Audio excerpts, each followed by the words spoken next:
Hello and welcome to Openly Aging with Allison. I'm excited you're here.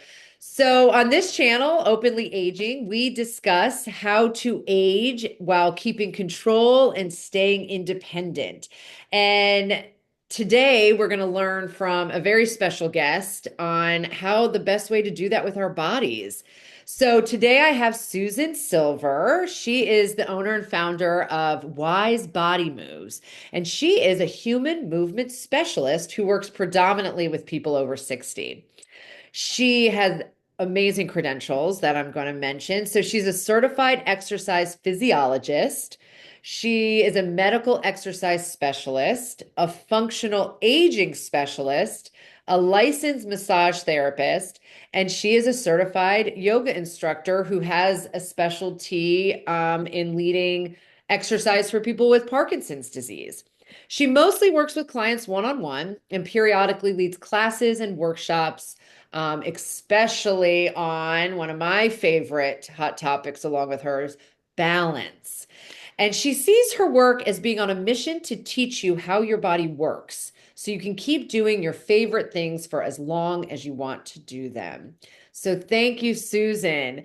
And before we begin, I want to mention that I mentioned throughout some of my content online how I view mobility as being one of our biggest assets as we age. And so this conversation to me is one that is very important. And I hope everybody is listening to what you are going to tell us today.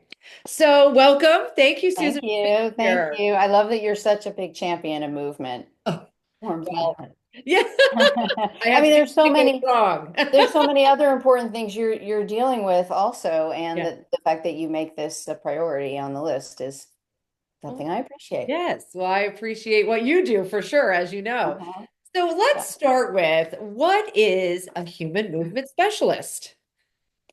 It's in many ways just what it sounds like. I specialize in helping people move well, which, as anyone who has passed 60 and sometimes earlier knows, becomes more challenging.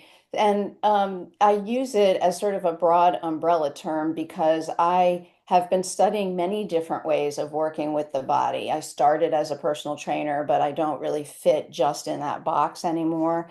And I went from there to a medical exercise training, which where I learned a lot of the most like how to do pre and post rehab with the most common injuries and conditions that there are. Um, and I was taught by a physical therapist. So I'm not a physical therapist, but I got that piece of training from a physical therapist that I can incorporate for, arthritic knees and people either trying to avoid surgery or rehabbing from surgery or who have had surgery and, have not been fully rehabbed or things aren't going well 10 or 20 or 30 years later. Yeah. Um, and I've also I did the yoga certification because it's just another way of accessing the body. I mean, sometimes that makes people nervous. Oh, I don't do yoga. Well, I'm not doing a lot of yoga with people either. It's just something that, has a use some of the time. So there are, I mean, you read a long list of Mhm. certifications, and most people don't know what they are. So they only become important if clinicians are looking, because the American College of Sports Medicine certified exercise physiologist is recognizable to clinicians. So Mhm. I keep that one. But the bottom line is I'm studying all the time. So these are things that are, actual certifications, but I'm just taking classes all the time, not because I have to keep them, but because I really enjoy that you could spend the rest of your life learning how the body works and the ways in which it goes wrong and how to help bring it back. And I So love that you mentioned physical therapist, actually, because one of the reasons, and one day I'm going to have a physical therapist on Openly Aging yeah. with Allison, but the reason I chose you, after we've known each other for 3 years, started our businesses around the same time, or you moved to Durham, when we met, um, Mhm. is because so many people don't realize the importance of movement and having somebody help with movement when they don't need a physical therapist. Physical therapy Mm. maybe for a short term, situation or surgery, like you said. And so, really honing in on if we're serious about our movement and mobility, the importance of knowing a professional, and we're going to talk through what options there are that can help us with that when we're not eligible or need physical therapy. Yeah. It should I'll be. tell you, there's a whole other conversation to have about that because uh, I am a proponent of physical therapy, Yes, and I am too. that'll come up in our conversation. I think it has its place, and unfortunately, because of the way our medical system is constructed, it has limitations. And even the physical therapists know that, and the best physical therapists have gone independent, so they don't aren't so confined by the system. Right. But yes, it's a resource, and people misunderstand what it is and how it can be used. I see this all the time, particularly in my own family. Not the Now I truth. can tell them to watch this. But I often encourage some of my own clients to go to physical therapy for a short course of this or that, or get another evaluation. So we have another. Anyway, I digress, but Yes, but I it is 100% a agree. tool for Yep. sure. Yeah. And so, why do you view, I mean, obviously you're the professional in this, but why is, or why can you tell the audience, why is movement so important as we Oh age? my gosh. Well, first of all, movement is important, period. Yes. Our bodies are not designed to sit in a chair or in a car or on the couch. I mean, that's just evolutionarily, that's just not how we got here and what we're supposed to be doing. So that doesn't mean you have to go, walking miles foraging for food, but it means you do have to move your body to stay alive. There is I was thinking about this the other day. I mean, having read um, research or articles about research on so many conditions, so many of the most common conditions that people are experiencing, exercise is always on the list of things that are important to help improve that condition. And it's kind of unfortunate that exercise has now become kind of a charged word, which is why I like movement, by the way, because Mhm. that is what we need. We don't, we, yes, certain exercises are indicated in certain situations, but what we really need is to move. And I guess this will be a good place to just remind folks of the use it or lose it principle. Mhm. I feel like that's a really overused phrase. And in fact, a couple weeks ago, I was teaching a class on balance. And I said this to the people in the class a different way, rather than saying use it or lose it, because I just don't like overusing, Yeah. cliches or whatever. That there's a natural decline process in our bodies. It's just nature. It's how you can't change the fact that that is a fact, Mhm. but you can slow the process. And the way to slow the process is to move. Uh, Mhm. so, so rather than saying use it or lose it, like the decline process is going to happen. You can't change that nature's designed that way. And if you don't do something to slow the process, you can guarantee that's how it will go. That, So does that make yeah, sense? Because yeah, that somehow 100%. they all went, oh, Yeah. let's use it or lose And it I'll today. tell you, We just watched it. yeah, because when I think about that, I always, when I do my talks, one of the big things I say, and in my book, Openly Aging: Four Pillars to Keep Control of Your Aging Journey, is we have this goal of youthfulness, which is ridiculous because I'm older right now than when I started this conversation with you.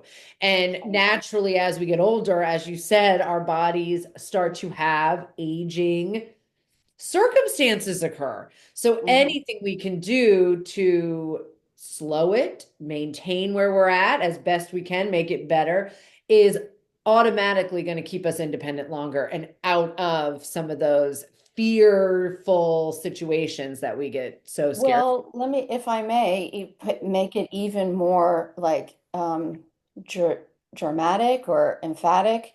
I have in mind this scenario. My mom just had a really big back surgery, and not one of those little back surgeries that everybody's getting. I mean, major things that needed to be fixed that were that are either older, but she was under anesthesia for 7 hours, and Mhm. my mom is 81.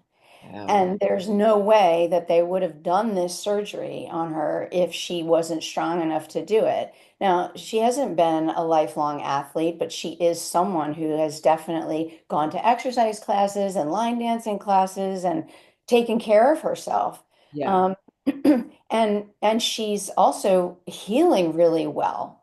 Um, so that, and she needed this surgery because she was in pain from some things that had gone wrong from a prior surgery. So here's a person who like was sentenced to being in pain for and being kind of like almost an unrecognizable in the sense that she's been a very active Yeah. person, mahjong and organizing the holiday party for the neighborhood and on and on. And if she didn't have the strength from a lifetime of movement and not crazy movement, just I, reasonable, and yeah, active. Just they act, would not have been able to do this and she would yeah. not be able to heal. So that's a She would have been in drastic, pain, miserable for right, right. That the would rest have of her been right. life. That's a drastic example, but you can extrapolate from that much less drastic conditions that people are in that are becoming harder and harder for their body to recover from because their body doesn't have the resilience that comes from being an active, moving person. It doesn't mean having to be a gym rat or a yogi or, some of these things that are pictured in magazines and the newspaper, but or no, there's not really newspaper anymore, but yeah. Sorry to the big newspapers that are Yeah. still alive. I read them. Yeah. But I So, think what your point is too is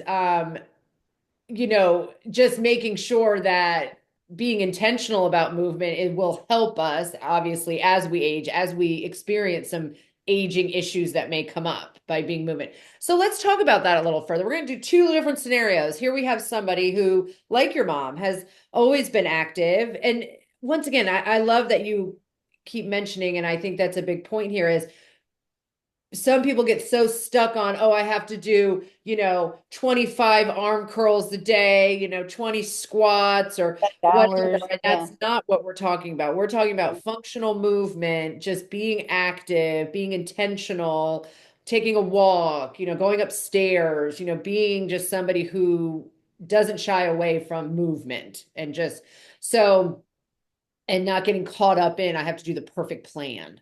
I have to do the perfect, right, plan. right. But for somebody who's always been probably good at moving and maybe their body is starting to give them a little struggle or they're just not sure, maybe now they have to adjust their movement to their aging body. Where would you tell somebody in that area, that type of person, how do they keep their movement going but adjusting it appropriately? Yeah. Well, I was about to say it depends on what's going on with them, but not necessarily. So obviously, if somebody's got a situation that is um, defined enough that it meets a need for physical therapy, like you could say to your doctor, this knee is killing me. Some of those people come to me, Yeah. um, but but you can legitimately, get a referral from a doctor to do some knee exercises Right. and the goal being to strengthen the system enough that it reduces the pain and makes it easier to walk. That's one isolated thing. It's a great question because this is basically who I work with, like people who have some awareness that they need to move more, but something's in their way. Mhm. So we um, we're about to go right to the part of this conversation that is, what do you do? Who do you what Yeah. kind of do you get if you want to go there now? Yeah, that's fine. Yeah. Yeah. Um, So I'd say, first of all, it's really great that that person is even thinking about looking around. And some research is required. I mean, unless sometimes people are lucky and their neighbor is having a really good experience with a practitioner and they go there and that's, easy done. But if that's not the case, then asking around, you know, who other people are working with that, that they're having a good experience. Um, I'm going to stop us real quick. yeah. Yep. Nope. It's cool. Okay. Okay, good. Because I was, Yeah, no, no, no, no, no. So what I'm going to do, I'm going to rephrase that question. So I'm going to okay. actually go to if the person has never been active, because your mom's story kind of talked about the person that's been active and how Yeah. beneficial it is. So now I'm going to say, okay, what if somebody's never been active, but all of a sudden, as they're aging, they're like, whoa, where can I begin? Let's start. Yeah, that's a little easier. Okay, Yeah, good. as you got going, I was like, oh, that was a tricky question because it is. It's like what I do. It's very personal. It's like depending on what they have Yeah, going on. Yeah, yeah, yeah. that's right. Okay, okay. Right. So pause. Okay, now I'd like to talk about, because I see this quite often, and I hope you do too, is those people that maybe have not been very active, in their life, or they just haven't been, and it's probably never given them any problems, maybe. But all of a sudden, as they're aging, they're thinking to themselves, I want to be more intentional about my movement. They see how their lack of movement is starting to affect them.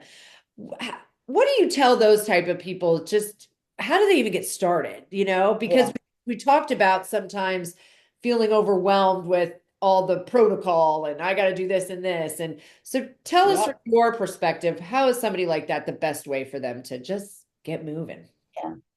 The really good news about that scenario is that is kind of the easiest place to know where to start from. Because if you're coming from a clean slate, the first thing to know is anything more that you do than what you were doing before is good. So if you haven't been doing anything and you are able to walk without pain or discomfort, start taking a walk. Start taking a, 15, 20-minute walk sometime during the day, as many days of the week as you can. And if that's 2 days a week, if it's one day a week, sometimes that's the starting place. I mean, there's a big, there's a whole other conversation to have about creating new behaviors, right?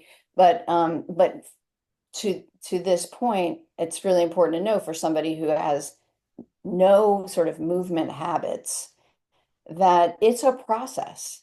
So you don't wake up one day, very few people. I mean, occasionally I've met somebody, but this is way outliers. You don't wake up one day not having done something and then start doing it every day of the week or even 3 days a week. And you just have to be gentle with yourself about that.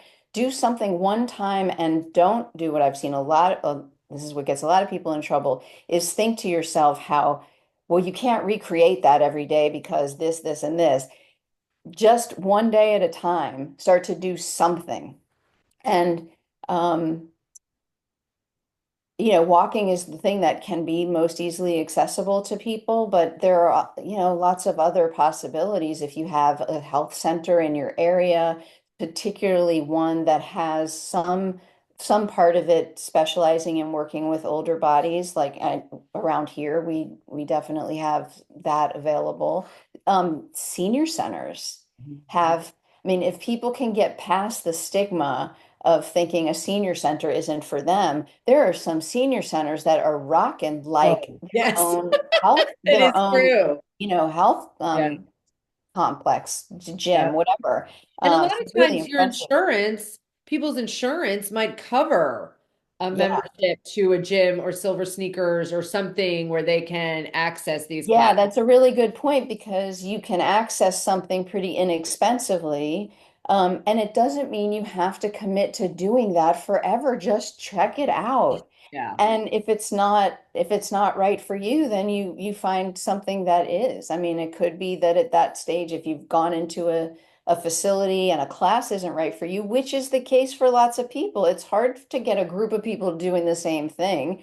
Maybe you get on a stationary exercise bike Mhm. and listen to a book or, Right. Or um, there's so many like YouTube channels with like chick yes, I agree. exercise. There's a lot of stuff out there. I have this fantasy about curating though, because there's a lot of stuff. Yeah. Some of it is way better than others, and I definitely have my favorites, and it is something to sort through. But the bottom line is there is a lot of good free stuff out there. And the bottom line is just move. Whatever you have to do to get your body moving, You just know, do it if one if you're day at a time. someone if you're someone who has the ability to stand up from a chair, sit and stand Yeah. 5 times. in a row Yep. until and work up to being able to do that 10 times. That's a great leg strengthener. And it's one of I the highly recommended. Yeah, I always tell people too, if you're in a home and to get in and out of your home, you have 4 or 5 steps. That should be part of your daily, like Yes. intentional exercise is making sure steps are something. Yes. And if you feel pain while going up steps, go into a doctor because that Right.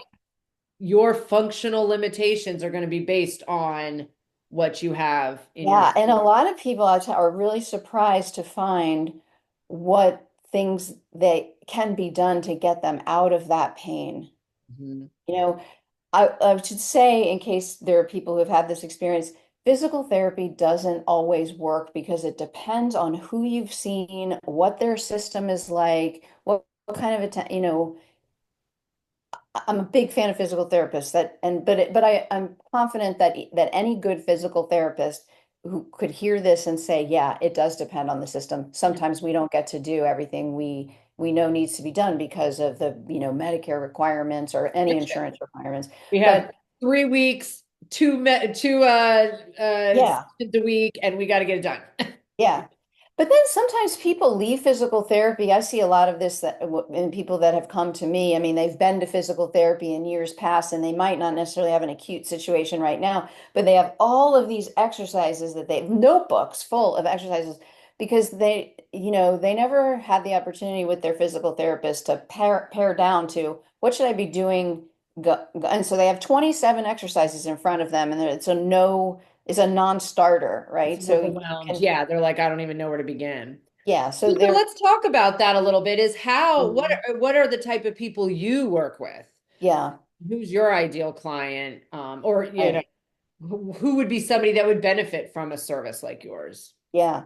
Well, certainly someone who is placing value on their ability to keep moving Mhm. and who has the ability to private pay so that, and I will tell you, not everybody that I'm working with is wealthy. Sometimes I will work with someone a few times just to teach them, it could be 2 times, just to teach them a few things. Um, like how they're walking or holding their body along with 3 or 4 corrective exercises. In fact, we just shared a client recently where that happened. I think I saw her 3 or 4 times. She was having horrible back pain, and I showed her a few things. And she's a DIYer, and she could move along with them. And last I heard from her, she was still doing great. So it can be so there can be isolated, contacts like that. Honestly, there are people that have been working with me for more than 10 years, and I am still surprised. Like, why are you? And I just have to believe I'm bringing them some value and keep progressing them and variety. But Mhm. also, um, so somebody, this is sort of brings both of these questions together. Somebody who wants to be able to take advantage of silver sneakers or do free YouTube videos at home, but they have something in the way, a hip pain or a back pain or something that stops them from being able to um, have the confidence to do these. They are afraid they're going to hurt something more. And so I might work with them to on that specific thing so that they can be turned out to the free world, Uh, Yep. that's a great use of me. Um, Okay. and the other space that I fill is because I am not part of the reimbursement system, I am not beholden to what they say my goals should be. So I can work with everything. And often there's a relationship between, your cranky ankle and your opposite hip or shoulder or I mean, there's usually more than one thing going on, and physical therapists know this, but the system doesn't encourage them to do the whole thing. Yeah. So I have the luxury of doing that. And Yeah. And yeah, work in while the you were time. talking, a thought came that is I'm very passionate about is, and I know we've spoken about it before, you and I, is this idea that a lot of times with our aging neighbors, family members, they're hanging on to their money in fear Mhm. of that they're going to need it for the assisted living or the nursing home, and they don't want to spend it because they need it just in case. And one of my big philosophies with openly aging, and I tell my clients, is one of the best things you can do with your money is invest in proactively taking care of yourself, because you can avoid a lot of times those higher levels of care and that 24-hour care that we're all scared of, when you're taking care of yourself and you're investing in services that keep you independent and keep you healthy. And I think unfortunately we have this really backwards mindset sometimes when it comes to our finances and aging.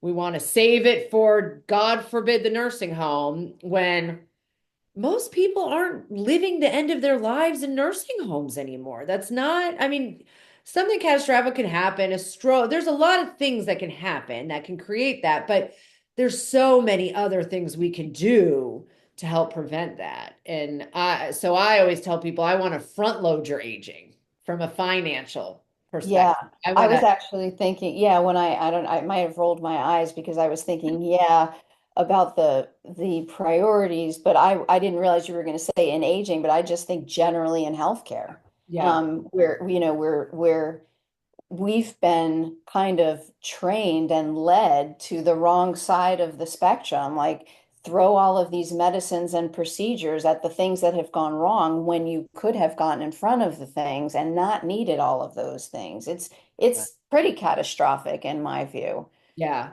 Oh, I yeah. mean, It's not and getting I us. think yeah, and well, I've been thinking, I mean, I know there's a lot of agreement about that, but I've been thinking, especially recently with so many support systems being removed from, government funded support systems, um, or being threatened to be removed. I mean, there's a lot to be said right now for, and this says I'm not in any way making a statement about my political view. This is all about taking care of your body, but there's a lot to be said for taking personal responsibility. Because, for example, I just heard a story the other day, then it's something that I hear and see all the time about a client was telling me about a brother who um, has high blood pressure or high cholesterol or something, and she saw him eating something that it was probably high cholesterol and eating something that's not good for him. And he said, "Well, I just take this statin," and that well, you know what? You wouldn't need to be on the statin, and the statin has complications. And that's just one and a small example because when you start having issues, cardiac issues, and it require you to be on blood thinners, and then blood thinners create complications for anything else you do going forward. And you have devices put in your body, and then you have complications trying to get an MRI if you have an injury. I mean, it's compounded Yes, um, reactive. things that you We're very reactive when we should be more proactive. Yeah, yeah. Sorry, I'm on my soapbox a little about that, No, but no, I believe that's part of my mission, is to proactively get ahead of aging. I mean, that's what we're trying to do here. Uh, yeah, and it's important to say they seem like overstating the obvious, but the earlier the better. mhm. Yep. If you're listening to this and you're 65, 70 rather than 85, 90, start. Yes. Do not, because, and it's not too late to start, and it's a good time to start. And I think I made that point, right? Yes. Because it Yes. just gets harder later. And there comes a point. I mean, we always like to say you can improve no matter where you are, no matter how old you are, but it definitely gets harder as your body is just less able to Right. muster the resources to build muscle, to change your hearing or your eyesight. I mean, that's not, it just, you want to get as much of your body online in Well, the and early as we stages. age, we do reach a point where that's going to be the best we're ever going to be. And so That's a great way to monopolizing put on it. that That's right. moment and maintaining that moment needs to be our goal. And if we can get it better, great. But if all we're doing is just keeping us at that healthiest spot that we're ever going to be, then that it needs to be the priority and the intention. Yeah. I think I used to have a tagline or something that I said a lot, which is about helping people feel the best that they can in the body they have now. Yes. Do the best you can with what you have, because there's always something you can do. Yeah. 100%. All right. So if somebody were to find, I mean, we obviously are in the Raleigh-Durham area. I know that you do some work virtually, but for some of your work, for some people, they do need somebody more in person. Where do you recommend somebody, maybe some tag words or, Yeah. hashtag words that would help somebody find, one word that comes to mind for me is like functional movement. Hmm. But tell us maybe some tag words or sites that somebody could go on to maybe find professionals. Yeah, I would say, I mean, I'm a big fan and I was early trained and on the functional movement train. And so it's good. And I think for the people we're talking to, you want to use some buzzwords that have aging, or I don't like to use the word senior because I but know, but but it's but it out just there, it's but it's out out there. there. Yeah. Yeah. Older bodies might be one. Yeah. I don't, yeah. There is an organization I have really appreciated over the last few years called the Functional Aging Institute that is training people to work specifically with older populations. I think they do really good work, and so it might be a place to look for professionals in your area. Okay. Um, Also, so the American College of Sports Medicine is a respected kind of clinically based body that's been around for a long time. They do have listings of certified professionals, but that doesn't necessarily mean that those professionals specialize in working with older people. They're all over the map. I mean, it's a big organization, but people who have had to do what you need to do to get certified by the American College of Sports Medicine, it's usually a higher bar than a lot of other certifications out there. So there are a lot, it's a wild west in the fitness world, really, because it's not licensed. Um, and so it can take some work to find the right person. So those are two organizations. I mean, I hope there's no, hate mail from the people, from the ones that I'm not mentioning. The thing is, what matters is once you're on that track and looking for somebody that you really, that you do good due diligence with that person. So how much experience do they have working with older folks? If you meet somebody who says, "Oh, I work with everybody," run. Yes. Um, not because there can't be a good person who works with everybody, but they definitely don't specialize in. I mean, that's yeah. Um, and and you want to know, ask them things like, well, what's your approach? What kinds of um, what kinds of approaches are you using most? What kinds of issues are you working with? Who's like really get that person talking about their experience so you can get a good sense. And you can even ask if you can speak with any clients of theirs Mhm. about their experience, And right? I think too, sometimes what I have found with professionals in the aging space, is you also want somebody who's going to push you appropriately, not hurt you or do, but also not accept Yeah. less Yeah. Yeah. because No, you're getting this is, older. yeah. Sometimes I've worked with clients where they're not happy with their physical therapist and once again, we all love physical therapy, but once I kind of dive into it, it's because I think intuitively that physical therapist, for whatever reason, just has this view of this aging person that they're not capable or they're not going to. Oh, that's So interesting. it like stops. So yeah, so making sure who you Um, are working with is somebody who's going to push you appropriately in a good way. right, And right. and looking at your body in the best capacity it could be, and not, oh, you're an aging person, you're not going to be able to, do some of these things. Uh, Yeah. yeah. Yeah. And that's kind of an art in a way, it's certainly practitioner specific, like with lots of other things. And sometimes you got to go through a couple of people before you find the right one. So it's important not to get discouraged because that definitely happens. And sometimes you'll go to somebody who has more of a fitness mindset and maybe not enough experience, no matter what they have said about working with older, and they're running you through the fitness gauntlet, and you're like, I'm 80, Yeah.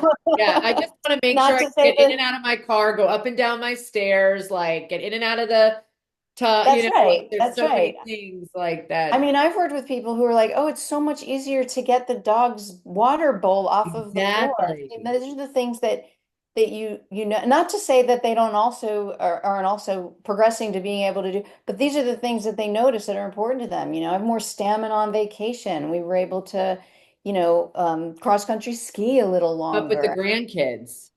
Yes, Yes, exactly. yes. That's the thing. I mean, the family's going to Disney World, and I want to be able to do that. I don't know if I can be on my feet that long. Yeah. You know, Yeah. yeah. Great. So, what is one piece of advice out of this conversation that we had? If you could recap one of the biggest piece of advice or what you want to have the viewers take away the most, what would it be? I think it's important for everyone who's thinking about movement to know that anything more that you do than what you were doing last week or last month or for the last 10 years, anything more is good. So, if you were doing nothing and you start taking a walk for a few minutes, that's valuable. And if you were only walking, for the last umpteen years, um, and you can pick up a weight, and just do something different, or maybe, I mean, if you have the time and the luxury of the time to go swimming, um, just something that moves your body more and differently than you have been. And I have seen how if people allow themselves to just do a little bit and not attach all kinds of um, too lofty goals to that they then naturally start looking for how do I make something more of that? Or how do I find help doing the next thing? So that's that's the best thing that people can think is anything is valuable. Any As long as addition, you're not getting hurting yourself. starting, just start. Just Yeah. more than you're doing today. Sometimes starting is you can be saying to your doctor, I feel wobbly, I'm not feeling steady on my feet, and they'll send you through a course of physical therapy, and you might learn in the course of doing that something that needs attention, and it just gets you on a road. Yeah, I Yeah. love that point that you just made because that's one of my other big pieces is even going to your doctor to say I am having a little bit of a struggle is a step in the right direction. Not Yeah, accepting dizziness, not accepting being off balance, not accepting tripping that's more right. than you normally did. The minute we Yeah, stop that's right. Oh, accepting that yeah, as yeah, yeah. normal aging behavior and we actually go find a solution to it is you taking one big step to getting your movement in a better place, Yeah. not putting And your head. I know you said only one, but I know you'll forgive me That's for okay. squeezing in this other thing, which is that if you're over 65, learn about fall prevention. Just Google it. I have a page full of resources on my website, but Why don't people you tell us what that don't. website is while we're, Okay. yeah. Okay. Yeah, it's wisebodymoves.com. This information specifically it's got its own address. So I'm going to try to fix that by the time this is public. But if you go to wisebodymoves.com and do a / steady dash ready, there's a whole bunch of free resources. Also, just the National Council on Aging um, has just a lot like fall prevention, National Council on Aging, that'll get a lot of things, CDC. Um, All well, right. all of that is And still up. I'll put these stuff in our notes and everything so people have easy access to it. Oh, So, yes. And my North Carolina Fall Prevention Coalition friends would want me to say Standing Strong. I think it's okay. Strong NC or standingstrong.com. Yeah, there's a lot of resources there. It's really important to learn there. It's a serious problem issue as we are living longer, longer than we ever have, and active during those years. We're in unprecedented territory, Yeah.